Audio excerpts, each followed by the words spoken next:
Pushkin. We're back with the third episode in our John Frusciante Returns series. Over the last couple of months, Rick Rubin and John Frusciante of the Red Hot Chili Peppers have come together to tape an ongoing series of conversations that dives deep into John's philosophical and practical approach to writing music and playing guitar. If you haven't heard the previous episodes, I highly recommend going to check them out. Today, we'll hear John talk about his love of electronic music and how he struggled to fall back in love with guitar-based rock before recording the Peppers' latest set of albums.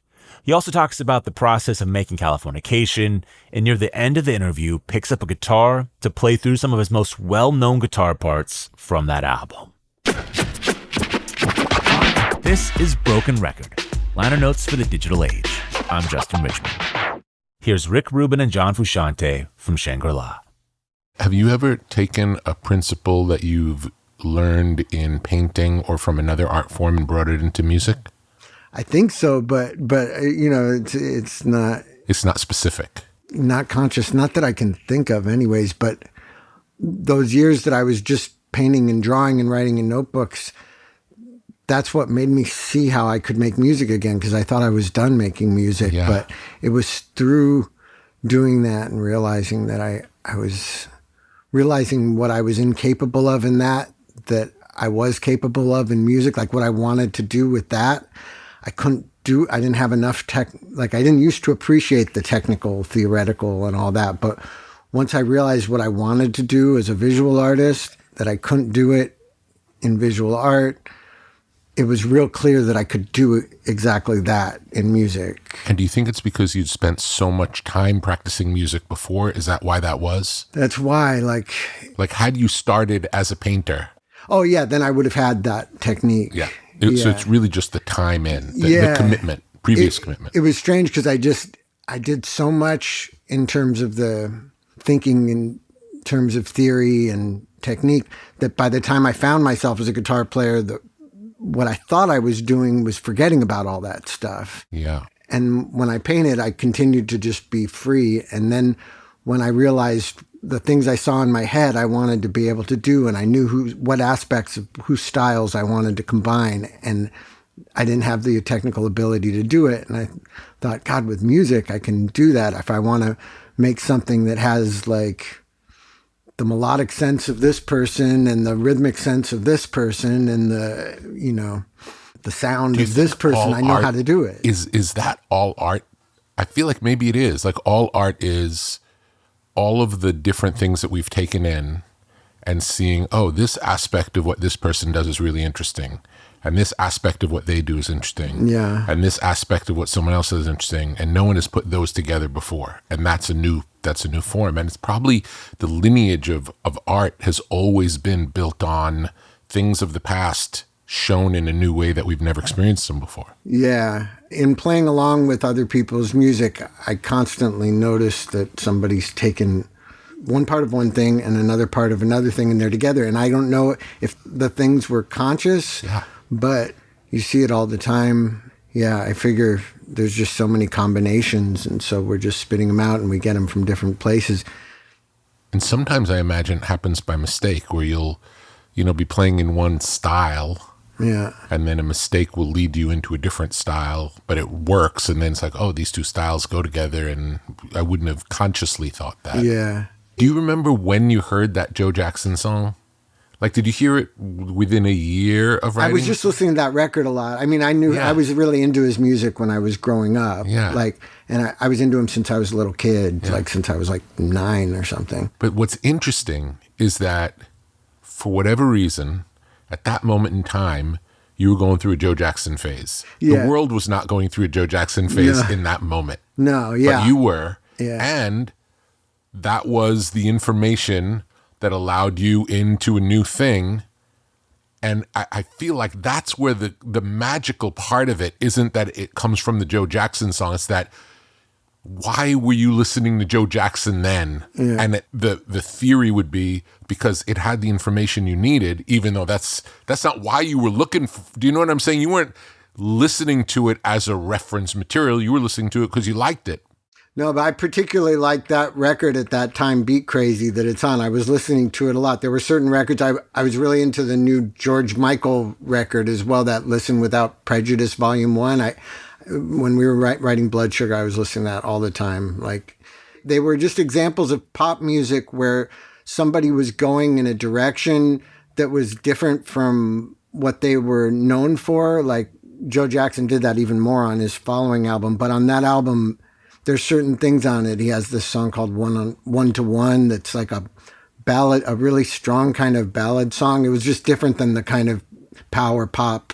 You could tell he was trying to go in a different direction. So I don't know if it was conscious, but it was definitely worked out to be related to what we were doing as far as, you know, with Blood Sugar. Yeah, I'm sure it wasn't conscious. And that's what's interesting. It's like that the way we live in the world impacts the things that we make. Yeah. You know, the way we're paying attention, what we're paying attention to, works its way in. Yeah. And it's like, and it often seems like it's the other. We think of causality, that the one causes the other. And in actuality, you often get the sense that it's the other way around, that you were listening to that thing because you had to write that song. You know, like, just to point out for people as far as the space, like, the difference is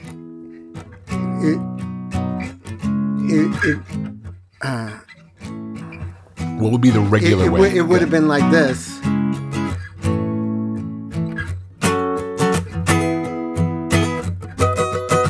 That's the normal way. Yeah, that would have been the verse ends and you go into the chorus and everybody plays on the one. But because of that song, it wasn't just that I wanted the guitar part to go. I wanted Chad to do it with me. I wanted Flea to do it with me. You know what I mean? Like Anthony's the only one who's saying something on the one, which is different from the Joe Jackson where the vocal and the music all are on the two of the bar. So I had that realization that it's just space basically that I was taking. It's fascinating and interesting where these things come from. And it could have also happened in an unconscious way. Like in this case, it's conscious because you know that it happened. Yeah. But it also can happen on an unconscious level where, just depending on what you're listening to, there's something that your mind's like, oh, that's interesting. And then later you're writing something, it's like, oh, that's interesting. Do you know what I'm saying? Without it being conscious, it can still happen. And it's not trying to rip anything off. It's like we are made of the things we listen to. Yeah. That's how it works. That's all we're made of. Yeah. It's not like there's other stuff we're adding on top of what we hear. Do you know what I'm saying? It's like our bank, our reference bank, our files are whatever we've heard that somehow got stored, whether we knew it was getting stored or not. Yeah. Joe Jackson's an interesting artist also to talk about, just because even in punk times, I felt like he was an outlier. Like he wasn't like anyone else. Yeah, no, his story is really interesting. He wrote a really interesting book. It basically just goes up to where he started having a career, and he had a real strange life up till then. Like he went to a music school, like he was reading Beethoven scores when he was a little kid, like playing in cover groups to make money in pubs for years, like, and had an opportunity to get a record contract and had a clear concept of how the band would look, what the style of music would be, what the songs would be. He had a very calculated approach to being a part of what wound up being like the new wave, you know, post-punk world. But I think wrote some of the best pop songs of the time and really like, but his book only goes up to that point, but it's real. You can't imagine that person winding up doing that, but he had a really good idea about how to fit in with what was going on at the time, you know. It's interesting. I think the Police were kind of similar. I think they were such good musicians that what they were playing was a calculated thing based on what was currently going on in England at the time, what was cool at the time. And it could either be calculated, or when you're a kid and there's a new music movement and you're into it, it's not unusual to morph into it. I know that in my case, I was really into punk rock, and then hip hop came along, and I didn't like punk rock any less, but there was this momentum around hip hop, and it was fun to be part of this other new music scene that seemed related because they were both about not being able to play, really. You know, they were both like more about the content than the virtuosity in both cases. Yeah. But there were, some people were calculated at the time because the punk thing was this new thing and it's real crappy music. And in the case of the Police and Joe Jackson, their music has tons of heart. It's really good music, but I think I've heard from quotes of Sting and from Joe Jackson's book that it really was like, I could do anything that I want to do. Yeah. But I'm going to do this specific thing, mix the reggae rhythms with the faster punk rhythms, but make pop songs out of that, And in Joe Jackson's case, he wrote all the parts for everybody in his band. There was he approached it like a composer where everything was written, like Frank Zappa or something, where he tells each person exactly what to play. I didn't mean to speak disparagingly about it being calculated because something like the Monkees was a group that was put together. Yeah. And I love the Monkees and I love those songs. And, And there's not a right way to do it. It's whatever yields something that you like to listen to is fine. Yeah. It's funny how some people, I think Lou Reed's songwriting style that he did in the Velvet Underground, a lot of it came from that he was working for that Pickwick record company where he's just writing songs on a similar to like a Tin Pan Alley type situation where they've just got a lot of writers. They say, write a surf song, write a motorcycle song. You're just sitting there all day cranking out imitations of these trendy things from that time. And I think when he wrote songs like Heroin or Waiting for the Man, he's taking an idea for a song and approaching the writing of the song in the same sort of calculated way. Like, that this song's about motorcycles, this song's going to be about heroin, being a junkie. You know what I mean? I don't think without that experience of writing songs on an assembly line that he would have ended up writing those types of songs that he did. And probably the same for the way Andy Warhol eventually made art, where it was more of he had the idea for the piece and then it would be crafted essentially by other people because it would be silk screened or something. Maybe in some cases he would do the silk screen himself, but it didn't really matter because it was more the idea of the silk screen piece and the composition. Yeah. So he composed it, but he didn't have to physically manufacture it. Yeah. No, that idea of music being manufactured, this is inherent in our whole what pop music is to us, that and how it was created. It happened hand in hand with the manufacturing of records and hand in hand with the selling of sheet music as a product. Like pop music, it changes styles, but it doesn't change its basic form. It comes from these things. What existed before that, I don't think has any real direct relationship to pop music, the folk music and stuff like that. Yeah, even folk music that we think of as like folk music from the 60s on. It's pop folk. Yeah, is really all derivative of old folk music and sort of like appropriated from the past. Yeah. But presented new to us. Now we look back at 60s as like that was the folk revolution. Yeah. But it really was the folk revival. Yeah. Into the recorded medium, which was a completely different thing. You know? But yeah, I've always been real conscious. Every time we've made a record, I've always been, as we're moving towards making the record, my mind is thinking, what am I going to play along with? Which means, what am I going to listen to? Because I sit around playing along with CDs the way a lot of people might sit around reading the newspaper or something. It's how I relax. And I'm just well aware that the final thing is going to carry aspects of those things in it. But the fun thing is not knowing what, but seeing how. Where my imagination is leading me is what things am I excited about, what things are giving me intense feelings, and also making sure that there's some kind of variety where the things have a contrast with each other. It's like, well, how am I going to put those things together? But it's got to be things that I pick that I'm excited about. I wouldn't be able to do it if it was somebody else's idea. Yeah, on assignment, you couldn't do it. No. But it's more just like, it's what you happen to be into. And I know for anything, if you're going to do a deep dive into anything, I don't know how it's possible to do unless you're really into it. It's not possible. Yeah. Could you imagine listening all day to music that you didn't choose to listen to? It'd be terrible. I can't imagine, yeah. It'd be crazy making. Yeah. Yeah, actually, when we started making the new stuff, I sent everybody a ton of music in Dropbox, and like I don't think anybody listened to anything I said. Like, 'cause everybody's got their own ideas about what they need to hear to get them through a creative. And that's great period. too, because in a way, what makes a band great is not everyone being on the same page. It's being able to come together on a page. Yeah. But with everyone bringing different, aspects of themselves and what's exciting to them yields something more interesting than what a solo project would be. Yeah. Just those combined energies, amplify into something bigger. Yeah. No, that's the thing. It's like I know that no matter what that combination of things that I'm listening to is, I can't predict what aspects of it are going to be apparent by the time everybody else has contributed their part to it. Do you ever play along to non-guitar based music? Yeah. And what does that look like? How does it work? Give me an example, and what would you play?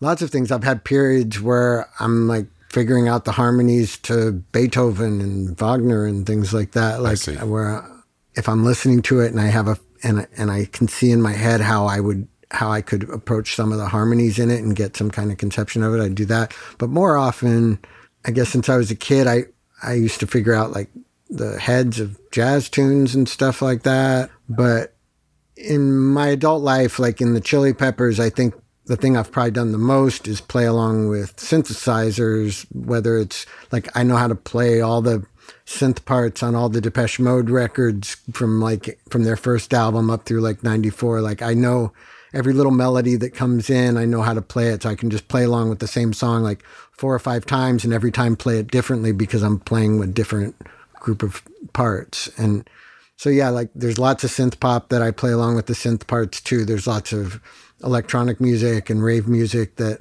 I play along with the samples, or I play along with the synth part or the bass line. So I've done a lot of that. I've also done a lot of playing along with hip hop. When we were making Stadium Arcadium, because it was so simple, I would play it on bass because there was a lot of bass, like bass was there in the stuff I was listening to more than melodies were. And when I'd play bass along with it, I'd just play with my pinky because I was trying to strengthen up my pinky. So I'd do the whole thing with just the one finger, with the weakest finger. And then there's certain things that I just make a conscious effort. Okay, I'm not going to play along with that. I can usually see in my head how you would play along with it, but it's nice to have a couple of things you just never play along with. Yeah. Like I used to really like REM at the time that we did Californication, but I had a rule for myself. I just never played along with them. And at the time, by the way, I really liked the band Hanoi Rocks a lot. I was listening to them a lot, but I never played along with them. Like I just didn't want to do it. Hanoi Rocks was an interesting out of time band. Yeah. Yeah, because they're more like a post glam thing. They're not really like an 80s heavy metal they're too thing. late to be glam, yeah, and too early to be hair metal. yeah. No, I always thought I liked them since I was a teenager. There was just like there's something really fun about their music to me. I like the bands that don't fit anywhere. There's always something interesting when either a band is part of a scene that they don't really belong in, like Joe Jackson would be an example. Yeah. It's not obvious that he belonged in that scene, even though he was popular in that scene. Yeah.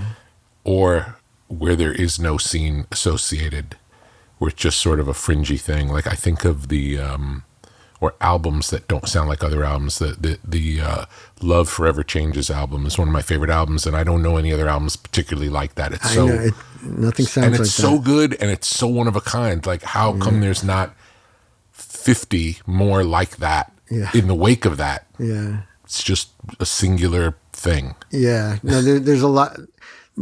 Jungle is probably my favorite kind of music, and I collect it, and the stuff from like 92 to 96, and every so often there's a song, this musical style of it, there's not one other song that's like that one song. You find these weird, a lot of it's similar to each other in certain ways, and then there's certain songs that somebody could have nabbed that and it could have become a trend, but it just never did. And so it just winds up being this one obscure song that doesn't sound like anything else. that's also when you're into something, you notice those differences more, you know. To somebody else, that Forever Changes might just sound same as like a folk rock, any other folk rock album, you know. Like it's when you really like something, I feel like you wind up zoning into the details of it that make one thing dissimilar. Do you decide on a new, for you, old genre of music to dive into deeply at times? Does that come up where, like, I'm going to really research a particular style of music? Only if I'm excited about it. Yeah. Yeah. Do you remember the last one? The last one. I don't know. The only thing that's popping into my head is Ghetto House from Chicago. Like, it developed into a style called juke and then a style called footwork. And I was really into footwork when I first heard that, but I wasn't aware of the Ghetto House that it had come from, that the people who made footwork had been listening to when they were growing up, you know. But I mean, I got into it like 7 years ago or something like that. Is it a blend of rap and house? Not rap, because it's repetitive and the lyrics are generally kind of funny, dirty sex lyrics, but one sample of something repeated. So it's spoken. It's not really rapping, but it's because there's no flow really. It's just a sentence or a phrase that keeps getting repeated over and over and over. It comes from Chicago house music. So you have like Chicago Acid, and then you have this label Dance Mania that was a Chicago label that kept developing as the music was developing at the time. And Ghetto House was one of the things it developed into. And there's nothing fancy about it. It's like a real simple version of funk. It's like it's a really strange kind of electronic funk that's very minimal. It'll usually be like, you know, a bass line, a simple drum part, maybe one simple synth melody, one sample. They get a lot of mileage out of very little. And I'm so in with my electronic music, I'm so into being fancy that I really enjoy listening to people who can say so much so simply and with so little effects, so little programming. To have a loop that feels good, that's just one bar going over and over, but it's really funky and you want to hear it over and over, or a sample that you want to hear the same sample over and over. Really hard. Yeah. And for them, it came naturally. So it's fascinating music for me to listen to. So, you know, I feel like joining the band again this time, it was really sort of about going back to, I was trying to figure out what out of rock music would I be interested in now, because I just listened to this, you know, I'd be on a drive home from the dentist and I'd listen to the Rolling Stones and I'd think, God, that was really cool. I used to make meaningful kind of music like this with the band, you know, like as much as I love electronic music, there would be certain things, whether it was like Peter Hamill and Van der Graaf Generator, or I'd listen to a record now and then, and it just had a certain sort of meaningfulness, like sometimes like makes you cry or gives you chills in this way that's a different feeling from what I get from electronic music, and that feeling of vulnerability and of the human being that's doing it, because you don't have the machine in between. But I wasn't obsessed with any rock music in particular. I would just listen to this now and then, you know, or that. So when I rejoined, I had to start to figure out, okay, what out of rock music would I actually be like, want to hear over and over and be excited about, you know. What was it? What was the thing that... Not too many things. Like I know 50s music really came back. Yeah, 50s was the thing. That was the thing that in general was the most exciting to me when I rejoined this time, was just like, because of the purity of it, and because of the feeling that it was new and the state of mind I was in. All other rock music after, say, like 1959 sounded to me like a fake version of the real thing. Yeah. It was only the things from like 56 through 59 that sounded authentic to me. I think AC/DC felt that way the whole entirety of their career.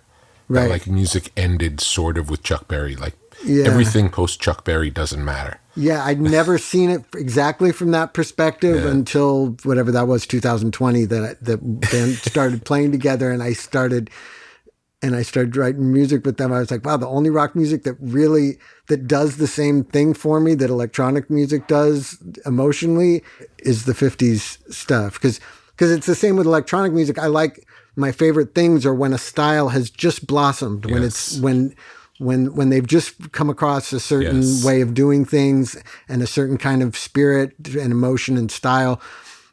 I like it for that first 2 or 3 years that they're doing it, and then I don't like it.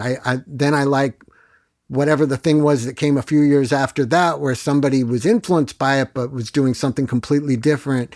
Generally, I'm not saying that's 100% true, but that's generally how my taste is with electronic music. I like a particular style for like 3 years. And I would say that's true for all music, not even just electronic music, because like I'll get interested in something, and then once it becomes regular to me, it's less interesting. Right. Yeah, when you can expect what people are going to do, but there's a certain freshness that comes from, wow, nobody's ever sounded like this, you know? Because there was great R&B in the early 50s, but that thing that Elvis was doing, there's not somebody else that sounds like that before him. Yeah, he's influenced by things, but that sound, what he was doing with his voice, the way those musicians were playing together, those precise kind of rhythms, there just wasn't something that sounded like that. So if you're studying what came before and you're familiar with it, and then you hear that, you can see, wow, you can put yourself in the time and place of what that would have felt like at the time. And Buddy Holly's songwriting and stuff like that, it was just, and the way Johnny Guitar Watson played guitar, like where it's distorted and mean and fucked up sounding, like nasty. Before him, I don't know if I know a lot of like electric blues players who were playing before him. Nobody was that nasty as that. Like it's really, there's a few people, Clarence Gatemouth Brown and who was going for a while before Johnny Guitar Watson, and I guess he got to a point where he was having a similar kind of nastiness. But yeah, there's these certain things when they first come up.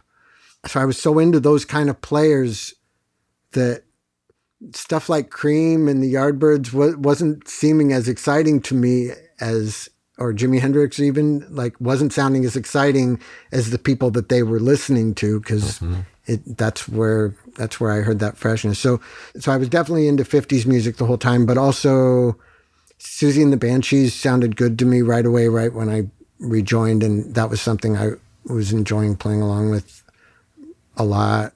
And gradually, as the band played together more, and as I started to see the direction that we were going, because having no idea of what that was going to be at first, it was hard. But as time went by, I started getting into more like psychedelic things and stuff. It's interesting how, regardless of the influences, going back to what you were listening to, let's say on Californication, up through now, the influences could change wildly over the years, and you and the band sound like you and the band. Yeah. Which is great. Do you know what? It's like it's beautiful that the new inspirations can open new channels, but they don't change who you are. You know, like they don't make it a different band. Yeah. Nothing can change your spirit. I always say I've never heard a musician sound like another musician. For all the talk that people do about this person stole from that person, I've never heard one other musician sound like another musician. Yeah. I've seen people try to, and they don't. No. And that even goes for electronic music. Even when it's drum machines and synthesizers, I've heard plenty of people try to imitate, say, Aphex Twin, and I've never heard somebody actually sound like him. The human spirit, it's unique to each person, and a person's soul is unique to them. And I think you're stuck with that. You're stuck with whoever you are as a soul. You can use influences to give you ideas or to guide your ideas in different directions that you might not have gone otherwise. But the one thing that you can't avoid is sounding like yourself. And I would say the opposite side of being stuck with it is it's the reason for you to make art. Because if you don't do it, no one else can play your part. Right. Do you know what I'm saying? It's like only you can play what you play, whatever that is, and what you bring to it, that's your sound. Yeah. And maybe in the beginning, it might be based on other people's sounds until you find really what your direction is. Because most people making music might start by copying someone else. Yeah. But very quickly that falls away into being who you are. Yeah. Yeah. Like all through being a teenager, I was definitely obsessed with trying to be just like certain musicians. But looking back, I sounded like me. It was me playing a different style. Yeah. I hadn't found a style of my own, but the spirit of it still sounded like me. I didn't sound like those other people. I couldn't. Yeah. It's not that we have to find our own sound, because our own sound is there. It's when the influences start falling away, what's left is your sound. Do you know what I mean? Right. It's less of a discovery and more of a coming into who we are. Yeah. But yeah, Syd Barrett, like Bad Brains, Nirvana, I gradually started like seeing a connection between what I wanted to do, you know, on what became our new records and that stuff, and was just moved by it. Like it, but I've never been into so little rock music as I was when we made these records. I had to really strive to like find like, okay, what can get me excited about it? Just because, like I said, I would get excited about it in bursts. I've never loved it any less, but Understood. I just wasn't as obsessed with it. I get more obsessed with electronic music. How has playing live changed from the earliest days in the band to now for you? Well, as we discussed, like the first 6 months, I didn't know what to do with myself up there. I was really nervous and just confused. Maybe in relation to the music more than how to be. Do you know what I mean? I guess if I'm thinking like from Californication on, like it really hasn't changed that much. You know, playing live is just a more intense version of what we do in the studio, and I don't feel like my basic approach to it has changed because it has so much room to be in the moment and to do things that are unique. At that point, I was excited about playing live, and I was experimenting. Like on Blood Sugar Tour, I wasn't super excited to be playing live, but I was doing real neat sort of experimenting on stage and stuff.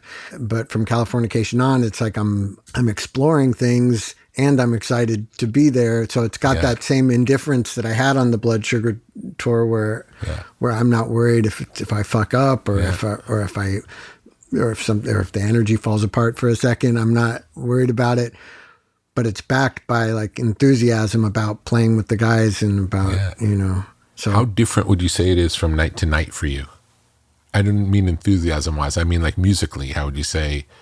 Well, Flea and Chad and I are improvising like all the time. Like, it's amazing. Yeah, I feel like no bands do that. Right. I don't know of any other bands that do. I mean, jazz bands do that, but I don't know of big rock bands playing for a lot of people who do that. Yeah, and certain songs allow for it more than others for me. Yeah. Flea, I think, is improvising from the beginning of the show till the end of the show. Yeah. Like there's the bass parts are almost all kind of built for that. Yes. And Chad, I notice, especially right now, he's doing it more. He's more sensitive to us than he ever was in the past. Like he's interacting with us in ways that I don't remember him doing in any of the previous times I was in the band. He used to sort of, he held things together and he pushed us and all that, but he wasn't listening to us in the way that he listens now. Yeah. Like he's really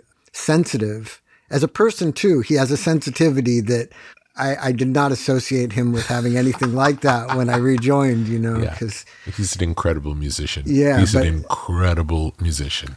We're always really listening to each other. And for me on guitar, there's certain songs where like the chords are the chords and I have to play the chords. But even with those, maybe nobody notices, but I'm putting notes in the chords that weren't in the chord on the record. There's sometimes the difference is subtle and sometimes the difference is extreme. And this is just in the guitar parts. Like Flea and I are always throwing in little extra riffs, like Anthony says a line and Flea does a little riff, and then it says another line, and I do a little riff, sort of imitation of what Flea did or something, or I'll do something, some certain weird kind of fast rhythm in a solo, and then Chad responds by doing that same rhythm as a drum fill. Like, it's not just during the instrumental sections that we're improvising. We're doing it all the time. And can you hear each other well enough to be able to play off each other in that way? Yeah, we can hear each other really well. That's amazing. Yeah, I'm always surprised. Chad really hears every little thing I do. Like, there's tons of moments during the show where I do something that I think is subtle that he's not going to notice, and he either shows me that he notices by playing a certain thing in response, or by looking at me a certain way or something. And then depending on how Flea does something new, might that impact what you do new in relation to it? Yeah, exactly. Like just bouncing off each other's ideas all the time. That's what we're always doing. Yeah. So it must keep it so fresh. It does. Like, the set list always changes, but I feel like even if it didn't, I would be creatively satisfied up there, because that type of interaction, it means so much to me, especially because the weird part of it is that nothing ever falls apart. Like, we're doing all these things that are only done that one time, and doing all this kind of interaction, and you can never quite predict what the other guys are going to do. And yet we play like we're one entity. Yeah. Like, especially playing in these big stadiums, you're aware, like, the details of what you're doing aren't even that important. The important thing is that you make one sound together. And so if I'm hitting the guitar and Chad's hitting the snare and Flea's hitting the bass all at the same time, that's one big sound that goes out there to the back, to the people in the back. It's like how the pieces fit together. Yeah. So to be able to have that, and to be able to make it spontaneous at the same time, is just a unique thing that we've developed over the years. And to do it in the context of familiar songs that the audience can sing along with the whole time. Yeah. So it doesn't stray so far. I mean, the song is still the song, but it's more like the song is the scaffolding to allow all of the interesting playing to happen. Yeah. And we're always listening to Anthony. Like, the important thing, it's part of the challenge of it. If Anthony wasn't singing the vocals and depending on us to give him a proper groove, we would go further out. But got to keep it in the song. Because he's there, I make sure if I'm going to do some unexpected thing and he's going to come in singing right after I do it, I better be right on time, I better nail this new rhythm that I'm trying to do, because he's got to come in the right groove, and he's got to be feeling the right thing before he comes in. So you're always making sure to support everybody else and to not go off on such a tangent that you're throwing anybody else off. Sounds super fun. It really is. It sounds it. It just sounds like the most fun playing music. Yeah, I never knew growing up that it could be like that. I don't think there were any bands that I was into that had that exact thing, where everybody's really listening and changing in subtle ways all the time. It's in a different way, but the T-shirt I'm wearing, King Crimson, that lineup of them was really good in that way. Like that. When I think of who did I like when I was a teenager that showed me that was possible, that's probably the closest thing. Yeah. Yeah. Most groups, when I was growing up, you just assume that the song is the song and the band plays the song. It might sound different for one reason or another, but. And for most bands, that's what it was. Yeah. For most bands, that's what it was. That's why I feel like the Chili Peppers is such an unusual thing live. There's so much more life in it than the live version of the record. Right. It's so much more musical. Even when you can't hear what's different, I subconsciously feel there's more going on. Right. And it doesn't feel like more is going on and it's screwing it up, which can also happen. Yeah. It doesn't feel like that. It feels like a mind expanded version of it. Yeah. In learning other people's music, I always notice that there's sometimes the hardest things to memorize are apparently very simple things. Like, it's much easier to learn what sounds like an impressive kind of busy guitar solo than it is to learn a rhythm guitar part that doesn't repeat itself too much, that keeps changing in subtle little ways for 5 minutes straight. Yeah. That's actually a lot harder for the brain to memorize. What sounds like it's the easiest thing in the world would actually be a real pain in the ass to sit there and memorize in comparison to what sounds like a hard to play solo. Yeah. And, So I'm and always it's noticing- also possible that the guitarist who's playing it doesn't even know it. Yeah, exactly. That's what I mean is to memorize something, because That's not really a part so much as somebody playing along to something. like say Funkadelic like has a lot of stuff like this where they're guys in a room jamming with each other, and it became a song, but there wasn't a flat, like, this is the guitar part, you repeat this every 4 bars, like that's the verse, the other, there's a lot of sort of rhythm guitar parts that just, they flow from the beginning of the song to the end. They're not a repetitive pattern, but feels like a groove from beginning to end. You know what I mean? Like those things, there's something in the brain that just doesn't want to memorize something when it's that simple, yet it keeps changing. Yeah. But it's beautiful to listen to. It's like, it feels more like you're looking at the ocean or watching the clouds move in the sky or something to listen to something like that. It's got a much more natural, random quality that's more real than the same perfect cloud every time. You know, the same. Yeah. What would it be like if every wave was the same wave? It's Yeah. not so interesting. Yeah. So it's the kind of things like Chad notices when I'm playing a funk rhythm, and the funk rhythm on the record is one thing, and I'm playing a different rhythm. He hears that I'm doing a unique thing that's only happening on that one night. Could be nobody in the audience even notices that I'm doing anything different because it still sounds like the song, you know? Yeah. I thought it would be fun. I just wrote, before I came here, I wrote down a bunch of songs to talk about the guitar parts, just to see what comes up. Okay, hopefully I remember them. And if not, we can even listen to a little reference. Yeah, if I hear it. I started with Californication because I think that's where we left off our conversation, I think.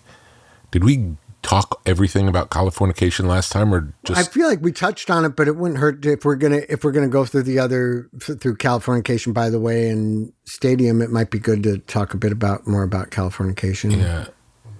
So going into that project, you're back in the band. I remember we talked about you being out of the band. I think we talked about you coming back to the band. Yeah.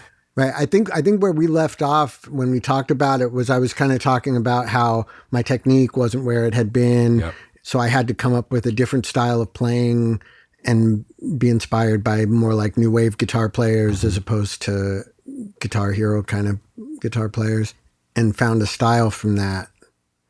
When they asked me to be in the group again, like, especially at that time, I had for years at that point thought I would never make music again. And even when I did start to want to make music, didn't feel that I could ever make music that would touch people again. Didn't feel I could make a good sound with my voice anymore. I'd had extensive dental stuff, and singing was much more difficult than it had ever been. And didn't feel that I could ever again make a beautiful sound with my voice. And felt like I was missing whatever that thing was that had once been able to touch people with music. And yet, to those guys, I was the same as I'd ever been. And I don't think I had any other friends who saw me that way. You know, like Anthony and Flea specifically, like their belief in me made me able to be reborn at that time. Like I had tried to start bands with other people and stuff like that. There was no magic in it, no magic coming from me. And from playing with them, I started to feel like I was generating magic, you know, like it was a really neat time in that way. And especially because we really believed in ourselves and what we were doing, even if like the record company didn't seem particularly interested, you know, like we were just very excited about what we were doing, and it ended up carrying us through, you know. Yeah. And the real exciting thing for me about that time was just sort of starting from a place where we were able to take those melodic sort of ideas that we'd done on the slower, softer songs on Blood Sugar and combine that with the energy of the other types of funk things that we did.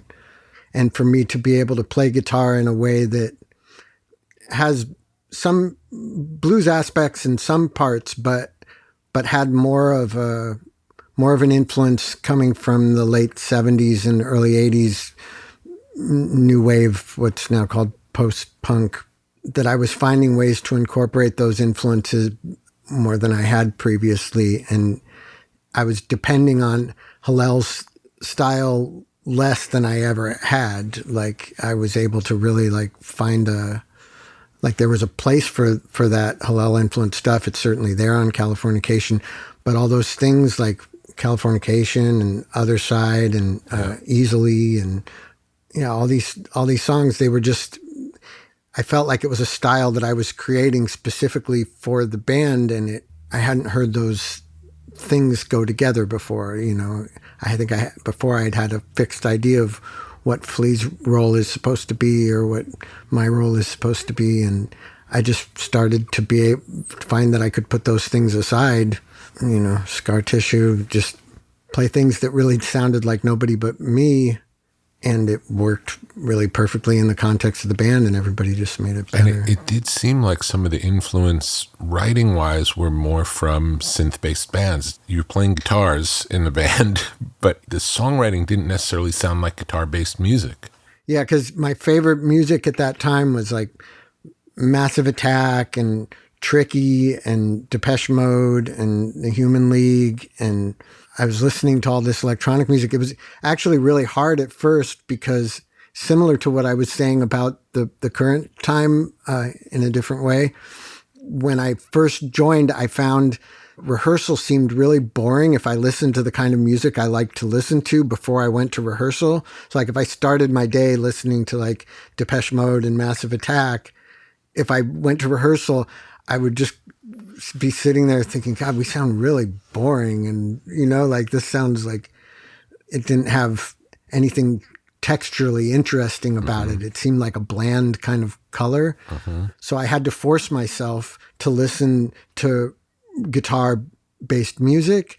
And I found that there were a small amount of certain guitar-based things that seemed, to my ear, seemed as colorful as Depeche Mode and those things I mentioned. Yeah. But it wasn't a whole lot of rock things again. It was, when I would get home from rehearsal, the first thing I do would be put on Depeche Mode, like that was really what I wanted to hear, and would have loved to go to rehearsal and have a drum machine guy sitting there, I was really wanting to hear drum machines, but that pattern worked out really well because I could warm up to the Ramones I was really into, warm up to the Ramones and Fugazi and the Yardbirds and stuff, and then go to rehearsal.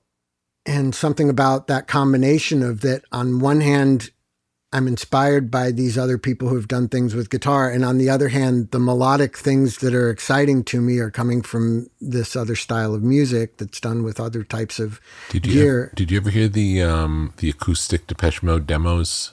Yeah, I'm familiar with some of their demos, bootlegs of them and stuff. They're acoustic ones where it's either on the piano or guitar, and it's interesting because I think most of the songs were written with traditional instruments and then turn into Depeche Mode songs. Yeah. But yeah, in the early days, Martin Gore used to make like synth demos that were pretty developed. Like he must have done them on like a 4-track or an 8-track or something. And a lot of those, they're kind of just like a shittier sounding version of what wound up on the record.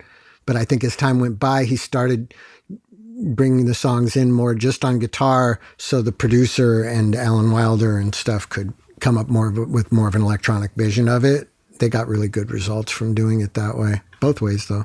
But anyways, yeah. So the sense of melody there on Californication had definitely more of a, even though the sound of the band is more like 60s, 70s music, the melodic aspect had a lot more to do with things that were more modern at the time. Can you grab the guitar? Because we could talk about like a song like, let's talk about Other Side. That'd be a good one to.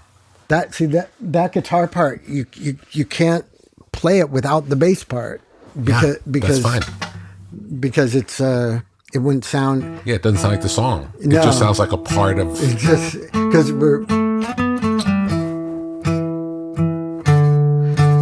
Yeah, he's playing notes that are basically in the same, between. but they're different. They're different notes, but they're basically the same rhythm. But together it forms Together like a they chord. form a chord. Yeah. Yeah.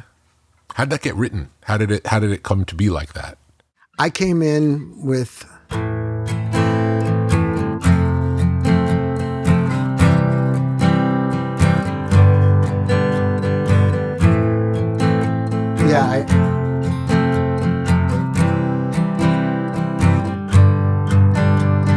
something like that. It was those chords. Yeah. And then I think I started by playing them, but I had a plan before I had even gone in. I was like, I'm going to start with those chords, but I'm going to wait for him to start to fuck around with it. And then I'm going to start. I think I already had that melody in my head. I knew that melody would sound good with those chords. Yeah. So I started playing them, figuring he would pick up on the chords. Are all of the songs that work where it's the guitar and the bass making chords, do they always start as, on the writing side, do they start as traditional chords that then turn into... I don't know about always, because we did that with something like Other Side, and we gradually realized that was a thing we could do. So you could start writing in that style without ever starting with the original chords. I think so. That's interesting. I think so, because I'm pretty sure when we're doing it later on the song By the Way, Yeah. I don't think we'd figured out the chords. I think maybe the chords that was still sort of our version of the chords from the chorus. I know that they're not exactly the chords from the chorus and the intro to By the Way. There's definitely it was a looser interpretation of it than, but I know it is a way that we can play now. Like we do our Californication intro where we're just like playing, fast notes all at the same time and playing different things, and still we like lock up. Again, there is a chord change that's implied in it. Yeah, it does help to be able to do that on a guitar and a bass. It's good to have an invisible chord that you both know what it is. Yeah. Yeah. Because then you know the framework style. of where you can go. Yeah, and it makes you be able to sound connected, even though there's no apparent reason to the listener why you should be connected, because you seem to both be doing different things, but you're both thinking A minor, F, whatever it is. And what's interesting about that is that's like Depeche Mode writing a song on guitar or piano, right, and turning it into a Depeche Mode song where the chords are implied, even though there might not be an instrument playing the chords. Exactly. The composition of the different sounds give you the feeling that there's a chord happening, but it's an invisible chord. Right, exactly. Yeah, so I think that Californication time, I was so excited about what happened when we just walked into a room together and started playing, as opposed to sitting there with the whole thing of like, well, here's my song, I wrote at home, I'm going to show it to you. Like, I wanted to try to avoid that. I felt like that whole setup and that whole like, because I used to play games with it at Blood Sugar Time. I had this act I would put on where I would act like what I was about to play was shitty. I thought it was good, but I found that I was getting the best reaction from them if I acted like it was no big deal. They were more supportive of it or something. So there would always be this setup to it. So Flea did the same thing.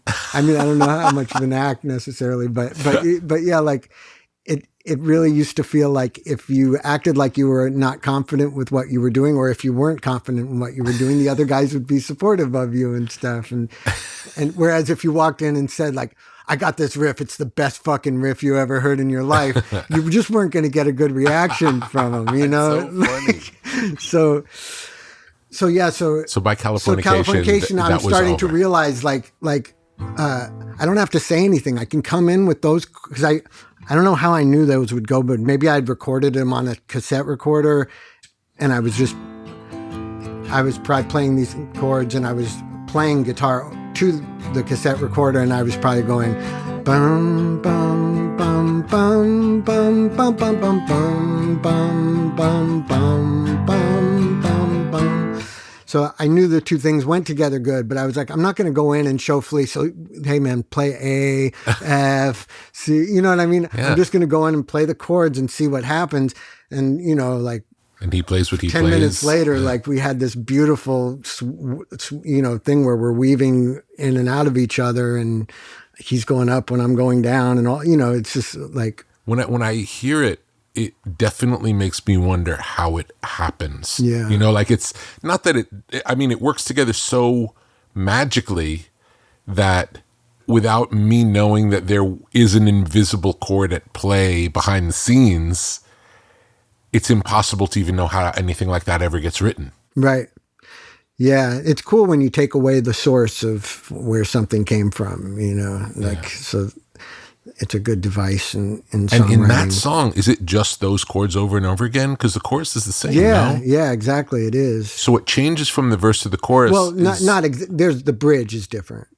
But the chorus and the verse are basically the same chord progression. The sparse version and the chord version. Yeah, I don't even know if I actually fully play the chords. I think Flea just plays differently. Let's see. Oh, no, the verse is different. Sorry. Yeah, the verse has a different guitar part. So.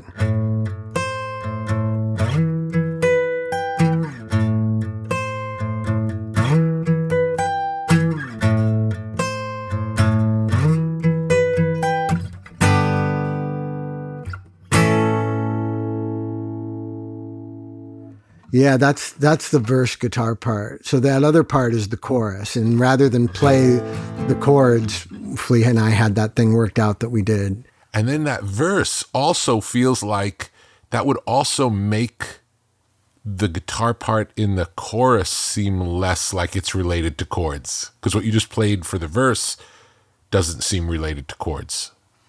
It is. It's A to E. Okay. It feels more like a riff because of the way you're playing it. Yeah. Because I like that idea. I like of putting big intervals between the notes in a guitar, using the guitar itself to create a sense of space. So with that guitar, those two notes are so far apart from each other, and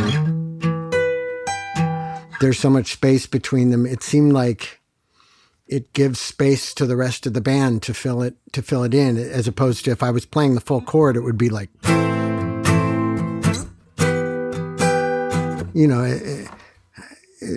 it's to me that's less meaning. There's more going on, and it's less meaningful. So So I really like that guitarist Ricky Wilson from the B-52s.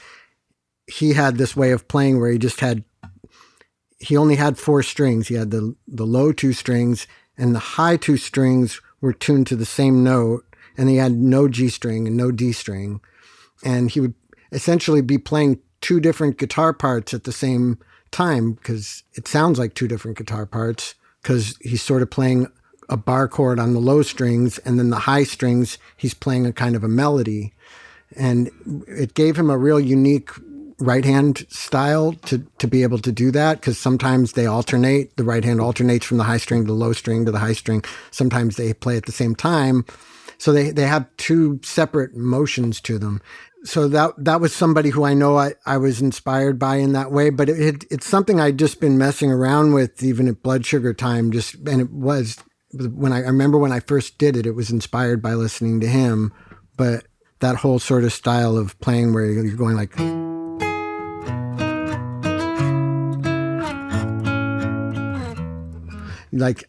it leaves so much space. It creates all this space, and it makes it fun to just play guitar by yourself, because you're kind of doing a bass part and you're doing a melody part. Mm-hmm. But it's really different than fingerpicking. Yeah, exactly. Because it's simpler. But I used to just find it was fun to just.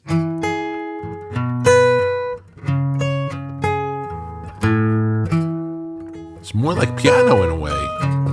Just improvise. It's like playing piano with one finger on each hand, basically. Yeah. Super simple piano. Yeah. So that other side verse part definitely comes from thinking that way. And Scar Tissue, it's the same kind of thing.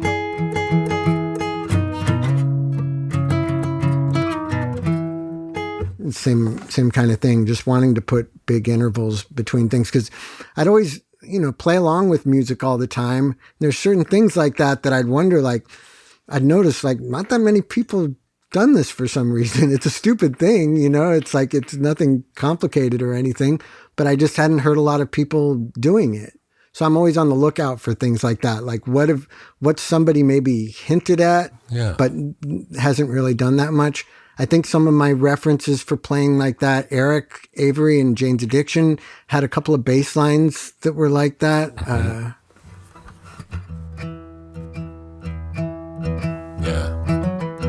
He has that thing, and I think Summertime Rolls has a bass line kind of like, oh, I Would For You has a bass line that I think has those kind of distances in it. He would kind of play these, he had a few songs where he'd have these like big intervals like that on his bass, and I thought that would be cool to do on guitar. Yeah. You know?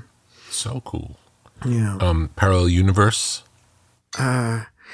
So again, that one is Flea and I sort of playing in harmony with one another. And that's actually, I don't think there was a chord. I don't even remember which of us was playing first, but one of us was playing and the other played to that, if I remember correctly. Yeah. And definitely Was there Fugazi. any discussion about it being rhythmically unison for the whole song, or did that just sort of happen? It started and never stopped. Yeah, there definitely wasn't discussion that it would be cool. You know, it's hard to remember exactly how that came about. I remember writing the chorus at home. I think that was probably like pretty like Nirvana inspired, you know. Like, you know, they have these songs like...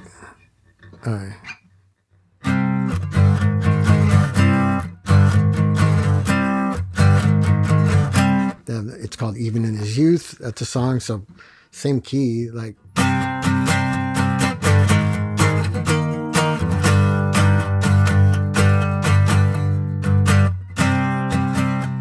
They have another song that goes...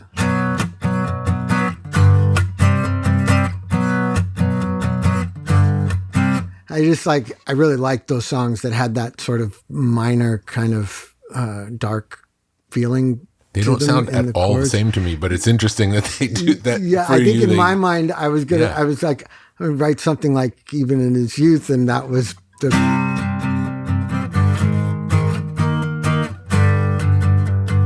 That seems more like Ramones-y anthemic to me. Yeah.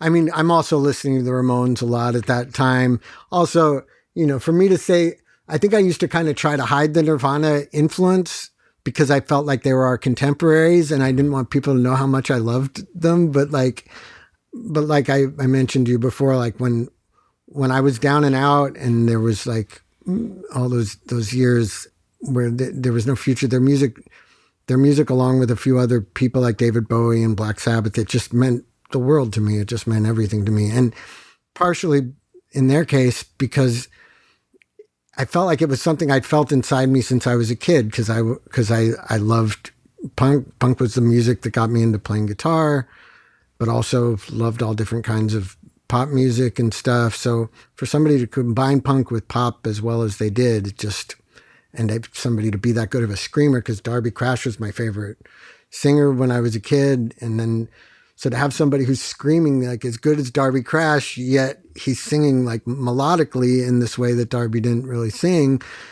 Yeah, their music just meant a lot to me. So I remember them opening for you. Was that on the Blood Sugar tour that they were opening for you? Only for 3 shows. Oh, I must have been on all 3 shows then, because for me it felt like, oh, that they're on the tour. Yeah, I was in California only. And I wasn't into them then. I resented the whole idea of a pop punk thing at the time. Like I was. It's so funny. Yeah, I didn't like them till after he'd already died. Like, wow. Yeah, he just died. I think when I started Tony Oswald started playing. I first heard him when I was in a rehab, and I mean when I first heard them and liked them, I was in a rehab, and that In Utero album had come out, and she played me the song Rape Me over the telephone, and I was stuck in a rehab for 30 days. And I kept calling her up going, play me that song again. Just play, like, however it sounded on the phone. I just had to hear it again. I loved it so much.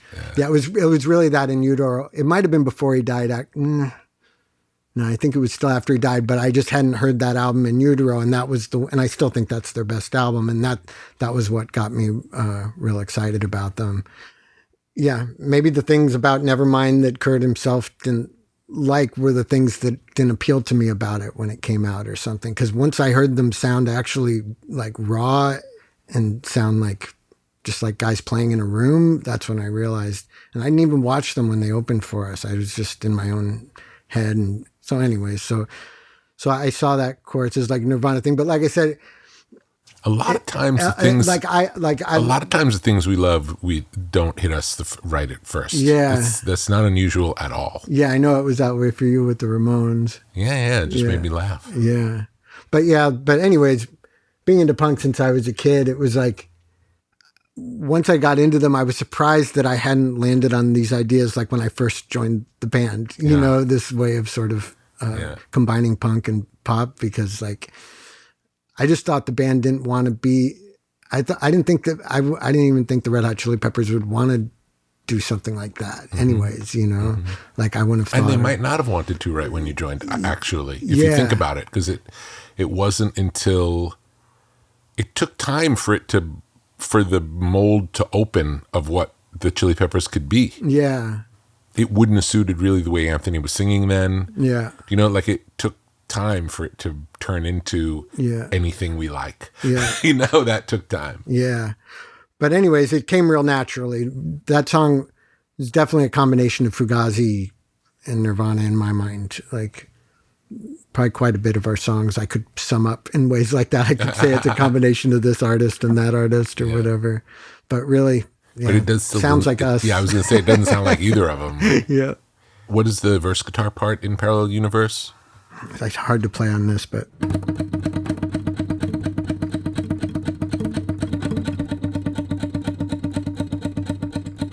Yeah, it doesn't sound like anything without the bass. Yes, it doesn't sound like music without the bass. It's so interesting, though. But when they're together, it's so unique and so cool. Yeah. Yeah, that one, it might have come up in a similar way to Other Side with me coming in with chords, but somehow I don't think so. I think Flea was probably playing that on the bass. And do you know what his part is? You know.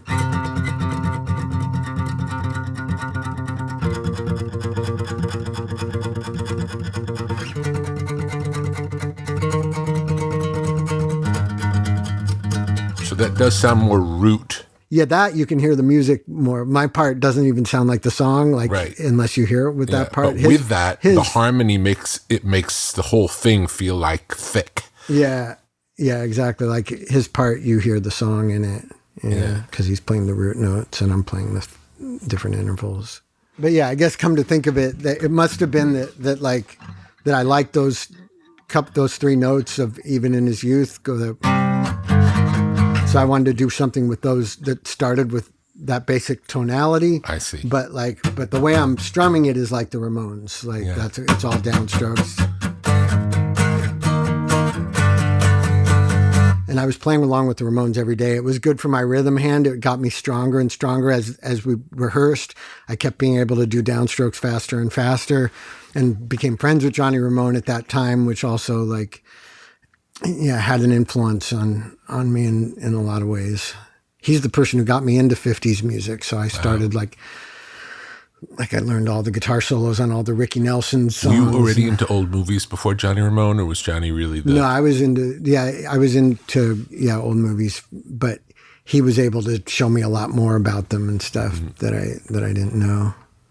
Like he used to give me Humphrey Bogart movies that he would record off TV when they would show a rare one and stuff. And it got me into collecting He was such an interesting person. Yeah. I really miss him. Yeah, me too. He's one of the more interesting people I've ever met. Yeah, no, it's really true. Very, knew what he liked. Yeah. Very, you know what I mean? Like very saw the world his way clearly. Yeah. He was very sure of it. Yeah. And he didn't mind if you disagreed with him. No, not at all. At all. Not at all. And at the same time, it didn't budge. It didn't make sense. Yeah. He just couldn't see how anyone could see it differently. Yeah. He would just say, okay. Yeah. Yeah. Like, he's like, I think I know more about this than you. I saw that you did one of the Ramones songs at Flea's thing last week, and I saw a little clip. Right. Linda sent me. It was so beautiful. Thanks. Yeah, I've done it a few times now. I did it once for the day that that he died, once for his birthday, which came not long after that, and then the other day because DH died. So, and because Linda was there. So, Yeah, I didn't know that DH died. you didn't know DH died? Oh yeah, Flick called me up the night before that show. He was like, "Have you heard?" So yeah. I can't remember. Did you play together with him in the band? Yeah, for six months. Was he the drummer maybe. when you joined? Yeah. Me and him were playing with another friend of mine who died just a few years later, but a really great bass player. And me and him and DH were trying to get a band going. And then DH joined the Red Hot Chili Peppers. I remember. And then I joined, and I think it was actually probably just a total of about 4 or 5 months that I was in the band. And did you do gigs? I can't remember. Yeah, we did. We did a tour for like 3 weeks in the Midwest. We played San Francisco. We played LA, I think twice. We played in Arizona. We played a few scattered gigs in other places. But yeah, I mean, he's the person who introduced me to Flea, you know, and like his feel as a drummer is just like, it was really fun playing punk with him. I remember the very last time I was pretty sure we were going to fire him, or I knew we were going to fire him at this point, but we had a last rehearsal, and I remember it being just me, Flea, and DH there, and we played Foreign Policy by Fear. Yeah. Because you could pretty much just go into whatever punk song, and DH knew how to play it really well. Yeah. And I really love that song, Foreign Policy. It's just a beautiful, emotive song, and it was a real emotional moment. It was one of those moments I was like, I'm never going to forget this. Like the the feeling of this, like, because him and me and Flea had such a good connection, but he wasn't willing to give up the things that were separating him from the rest of us, and it had to go that way. But yeah, we used to have a good time playing together. So when he died, I like listened to those first couple of Dead Kennedys records that he's on, and just listening to his groove and stuff. It just felt really good to remember him. But I hadn't talked to him in like 20 years. We were at the same rehab like 20 years ago, right before Californication, and he left after a few days. But that was the last time I'd seen him. But the other guys had been in touch, and I'd been recently like sending Anthony pictures of us with him that came my way to like show him, and he was like wanting to see the pictures and stuff. Like, he was going in a good direction, I thought. We have to pause the conversation right here, but we'll be dropping the next episode in our Frusciante series next week.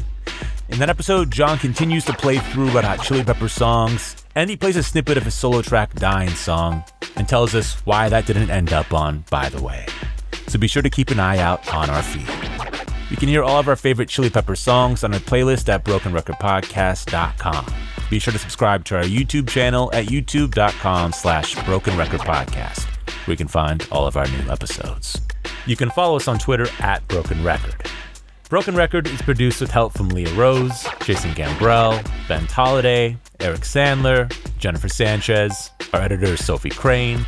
Our executive producer is Mia Lobel. Broken Record is a production of Pushkin Industries. And if you like our show, please remember to share, rate, and review us on your podcast app. Our theme music's by Kenny Beats. I'm Justin Richmond.